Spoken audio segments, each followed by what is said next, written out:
Okay, I'm back, and we are going to go to the bomber armor. We did the axe armor earlier, uh, and here's its cousin. So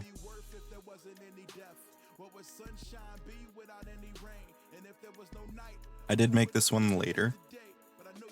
Obviously, it doesn't have an alignment. This is from early remaster, maybe previews of remaster design. So it might not be the best laid out, but I think I've got most of it. So, bomber armor. Similar to axe armors, bomber armors are heavily armored zombies animated with a particular bonded weapon. Where they diverge, however, is their weapon is a bomb, or rather a small cluster of them, which magically duplicate themselves for their wielder. Rereading these, I realize I forget to put words sometimes. This is why second passes are important, people. A second set of eyes, even. And we'll get into other bombs later. I want to get into some of their abilities first. So they're medium, just like the others. Undead, mindless zombie. Again, you could have non-mindless versions. And let's see, they've got a pretty average perception and dark vision. So honestly, a little bit better than your average zombie, because most zombies have poor perception. They have the hindered ability again, like I had on the axe armors, which makes them permanently slowed 1, but they can use reaction. And for their items, they have their bonded bomb. 4 times functions as alchemist fire, although it could be other bombs. And fortress plate, because fortress plate had come out and I really liked it. But this is like, if you slay it, you'll get 4 of their bombs because they disenchant and just become normal bombs of their variety. Provided, you know, they don't detonate. So we've got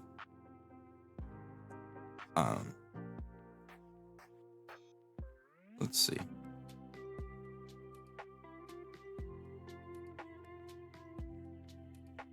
We've got high AC. These ones don't have a shield.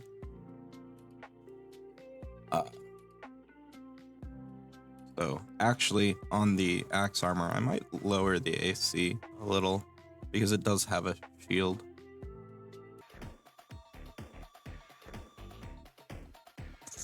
All right, we're back. So they have pretty standard AC and good fort, like no zombies, pretty bad will, and they have meh reflex, except because they're basically in bomb armor. They have a plus 18 anti-damaging area effect. So they'll fall down a hole. They'll trip. They'll do all that. They are disarmable. They are trippable. But your fireball ain't gonna do a whole lot to them. Not as often anyway. So, like most zombies, lots of HP. They've got a resistance to area damage 5, which is basically the opposite of swarms. They have resistance to fire and to splash damage.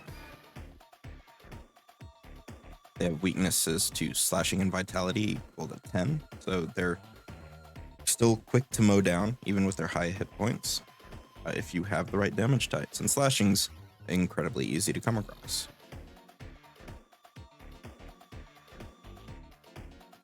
So they have bomb spike.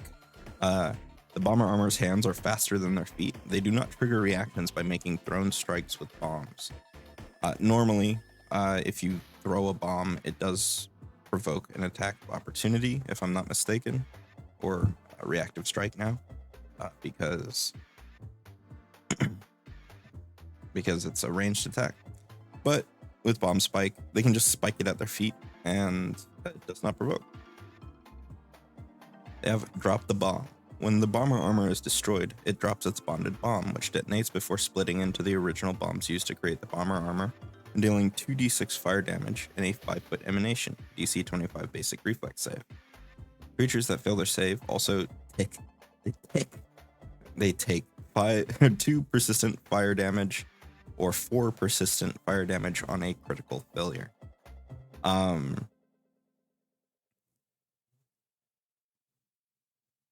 So that's they've got a on death or on destruction little blast as well, which is true of the original creature in Castlevania. They stand there and they go, ugh, and they drop their bomb and it explodes. And if you're standing too close, it hurts you. Or if it doesn't hurt you, it should. Handheld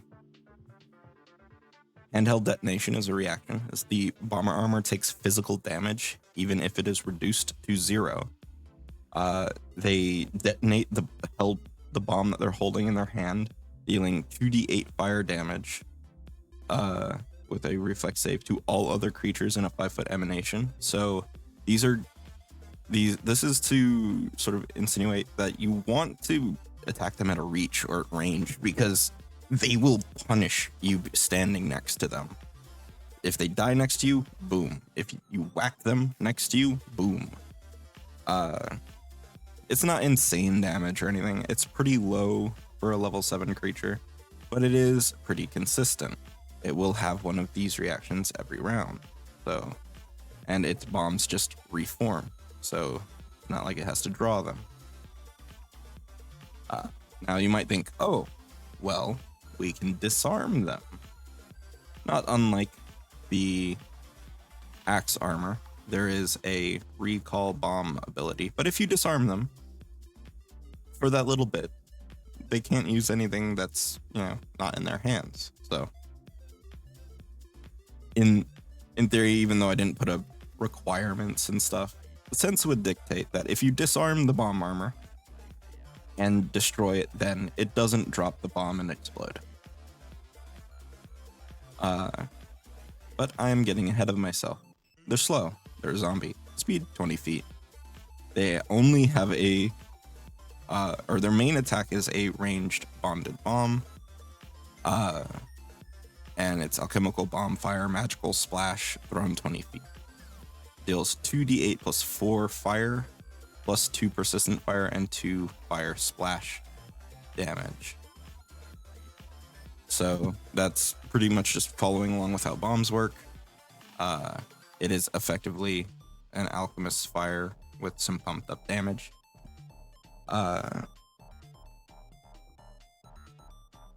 And then they have a fist that is a lower attack value. And lower damage, it's their backup. It's not their main, but it is effective. Agile, finesse, unarmed, which I did leave unarmed off of the other one, which was probably a mistake. But both of them, they're not non-lethal. These are very lethal, punchy fists. And the Bomber's Bond. The Bomber Armor's bonded bomb never seems to run out, duplicating as needed. Regardless of what kind of bomb is bonded to, it automatically reforms in the Bomber Armor's hand after being thrown. So, recall bomb, magical manipulate teleportation, the Bomber Armor's bonded bomb. Say that 5 times fast, Sean. The Bomber Armor's bonded bomb is not in its grasp and is on the same plane of existence. In fact, the Bomber Armor reforms its bonded bomb in its grasp, calling it from wherever it may be. So I knocked the bomb out of its hand, I disarmed it. We're good to attack it, and then next turn it goes, nope. And then Salvo, should it have both of its actions? This Bomber Armor is holding its bonded bomb.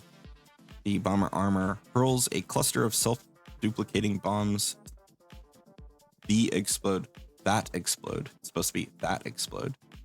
into a 10-foot burst centered within 60 feet, dealing 5d8 fire damage to all creatures in the area. DC 25 basic reflex. Creatures that fail their save take 5 persistent fire damage, or double that on a critical failure.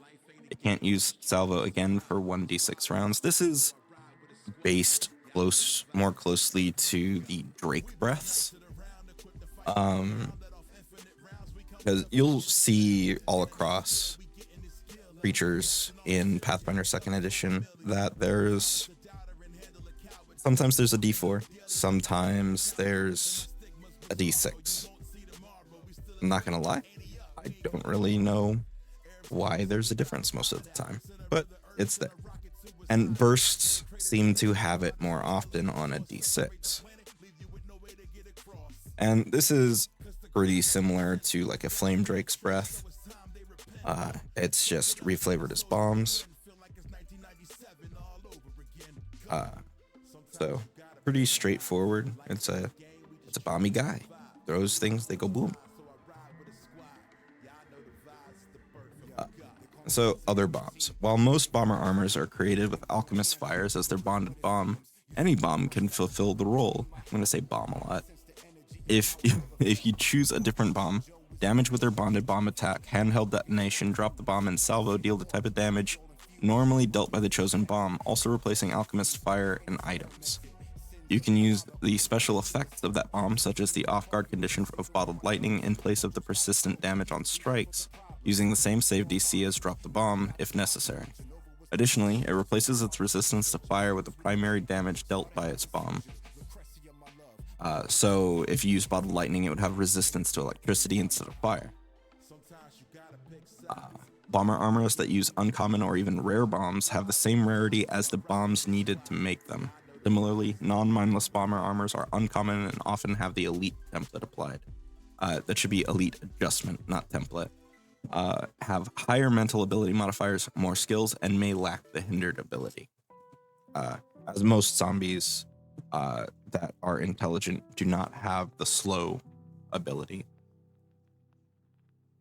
So, if anyone in chat has any questions or comments, please let me know.